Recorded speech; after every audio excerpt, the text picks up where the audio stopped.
any information is nothing but opinion. So difference between the opinion and information, difference between the assumption and truth, difference between perception and reality. এই লাইনগুলিকে যদি আমরা draw করতে না পারি তাহলে কিন্তু confusion থাকবে। এই জন্য গণমাধ্যমের কিন্তু প্রধান কাজ হচ্ছে এই লাইনগুলিকে ড্র করে তাকে সত্যের মধ্যে মানুষকে সত্যকে হাজির করা। অতএব যে কোনো গণমাধ্যম, বিশেষ করে আইন অঙ্গনে যারা কাজ করেন, তাদের জন্য বিনীত আহ্বান থাকলো, বস্তুনিষ্ঠতাই হচ্ছে গণমাধ্যমের একমাত্র মানদণ্ড, এছাড়া অন্য কোনো মানদণ্ড নয়। আপনাদের কারণেই বাংলাদেশের গণমাধ্যম যে কোনো সভ্য রাষ্ট্র এবং সমাজে একটা আয়নার দায়িত্ব পালন করে। সে কারণেই কিন্তু আধুনিক রাষ্ট্রবিজ্ঞানে গণমাধ্যমকে আমরা চতুর্থ স্তম্ভ হিসাবে জানি। যদিও কোথাও লিখিত পরিচিত ভাবে স্তম্ভ হিসাবে এটা লেখা নাই, কিন্তু সভ্য সমাজে যে কোনো জিনিসকে মানুষের কাছে স্বচ্ছ হিসাবে হাজির করার একটা স্বয়ংক্রিয় পদ্ধতি হচ্ছে গণমাধ্যমের উপস্থিতি।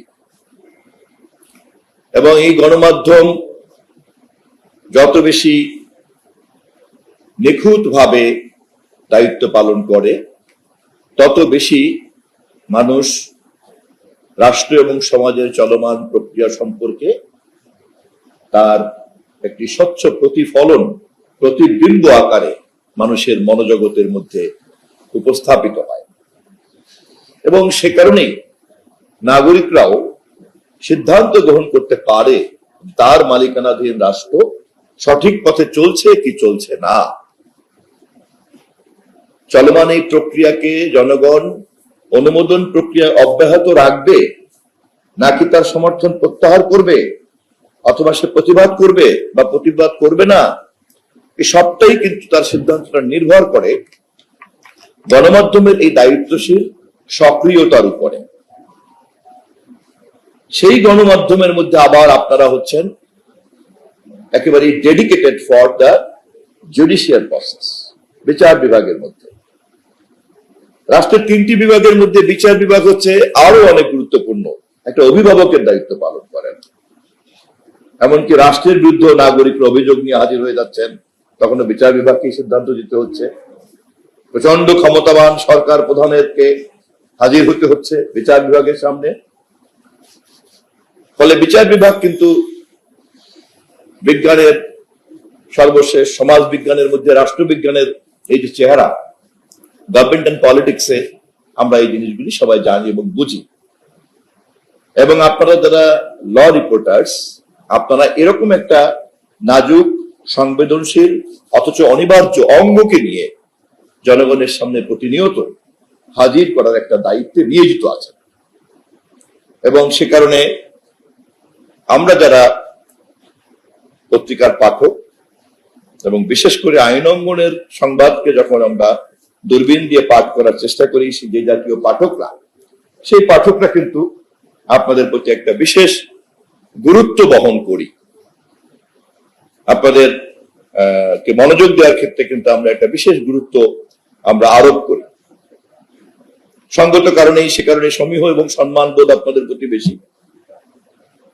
এবং ইট ইজ ইমপ্লাইড, যখন আমার সেই সমীহটা যথাযথভাবে যদি রেসিপ্রোকেট না হয়, তখন আবার প্রতিক্রিয়াটাও কিন্তু তৈরি হয়।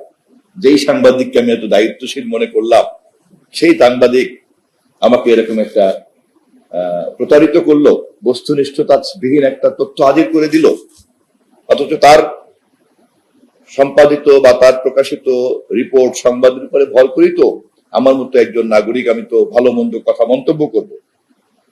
ফলে সঠিক খাতে আমাকে গাইড করতে পারলে আমি নাগরিক হিসেবে যেমন আপনাদের প্রতি কৃতজ্ঞ হই, নির্ভরশীল হয়ে পড়ি, তেমনি আবার কোনো কারণে ব্যত্যয় ঘটলে পরে কিন্তু আমার মধ্যে প্রতিক্রিয়া তৈরি হয় যে গণমাধ্যমের আয়নাটা নিখুঁত না।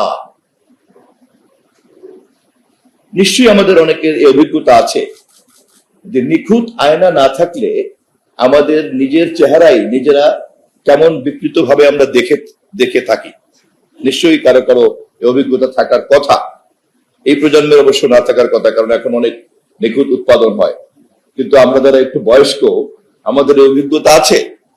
আয়না যখন নিখুঁত হয় না, তখন নিজের চেহারাটা বাঁকা বাঁকা দেখা যায়, এক চোখ ছোট এক চোখ বড় দেখা যায়।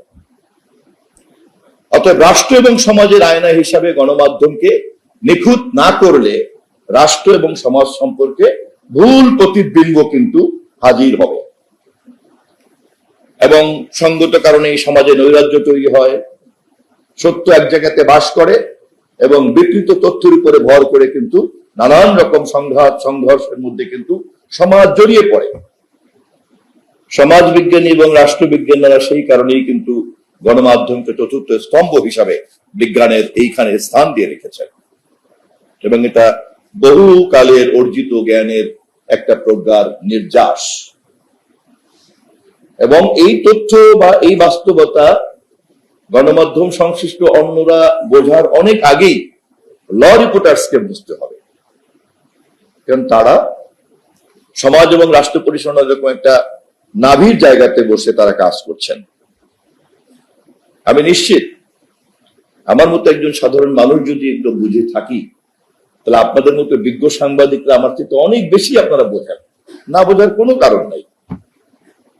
একজন রাজনৈতিক কর্মী হিসেবে আমি শুধুমাত্র এই প্রত্যাশাই আপনাদের সামনে তুলে ধরতে চাই যে আপনাদের দায়িত্বশীলতার উপরে অতীতে অনেক অনেক জনস্বার্থের বিষয় যেমন নির্ভরশীল ছিল, ভবিষ্যতেও আপনাদের দায়িত্বশীলতার উপরেই কিন্তু রাষ্ট্রের অনেক গুরুত্বপূর্ণ ঘটনার মোড় পরিবর্তন ঘটবে, বাক পরিবর্তন ঘটবে, যা যেমন করে অতীতে ঘটেছে।